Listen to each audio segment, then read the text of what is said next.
বাস্তবাদী একটা কথা বলি চট্টগ্রাম মানুষ নিয়ে। একজন কোম্পানি আর কি, যার কাজ আমরা করি, উনি 2জন লোক নিছে, ডেইলি লোক নিছে আর কি মাঝি থেকে। আশা করি আপনারা বুঝতে পারছেন। তো ওরা সারাদিন কাজ করছে, তো ওরা কাজ ঠিকই করছে, ওদের মতোই করছে, ভালোই করছে। কিন্তু আপনার চট্টগ্রাম মানুষ হচ্ছে কীরকম জানেন? যাকে পছন্দ হয় সে যদি কাম নাও করে সেটা তাদের যায় আসে না, আর যাকে পছন্দ না হয় সে যদি সারাদিন কাজ করে সব উল্টে ফেলায় তাও ওদের পছন্দ হয় না। বিষয়টা এরকম একটা ঘটনা ঘটছে গেছে 2 দিন আগে। এরকম হয়েছে যে ওরা সারাদিন 2জন লোক কাজ করছে, কিন্তু আপনার কোম্পানির পছন্দ হয় নাই। তো না হওয়াতে ওদেরকে যেই সন্ধ্যাবেলা ওদেরকে টাকা দিচ্ছে না, ওদের টাকা দিতেছে যে মাত্র 1000 টাকা। তো আমাদেরকে কল দিয়ে নিছে ওই কাজটা করার জন্য, যেগুলো বাকি ছিল। তো আমরা 2জন গেছি, যে গিয়ে আপনার 2 ঘন্টা কাজ করছি। 2 ঘন্টা কাজ করার পরে আমাদেরকে বলতেছে যে কত টাকা দিব।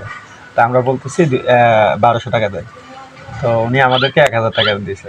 তো বাস্তব কথা হচ্ছে যে এরকম, যে ওরা সারাদিন 2জনে কাজ করে আপনার নিচে হলো কত, 1000 টাকা। আর আমরা 2জনে 2 ঘন্টা কাজ করে নিচ্ছি 1000 টাকা। তো চট্টগ্রাম মানুষগুলো হচ্ছে যে একটু উল্টা টাইপের, মানে যাকে পছন্দ করে করে, আর যাকে পছন্দ করে না তাদেরকে করেই না।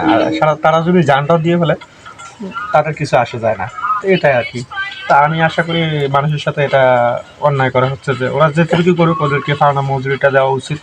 তো বিষয়টা আমার কাছে ভালো লাগেনি, সেজন্য আপনাদের কাছে শেয়ার করলাম। তো ভিডিওটা কেমন হচ্ছে অবশ্যই জানাবেন। ভালো লাগলে আমার ইউটিউব চ্যানেলটা সাবস্ক্রাইব করবেন। আল্লাহ হাফেজ।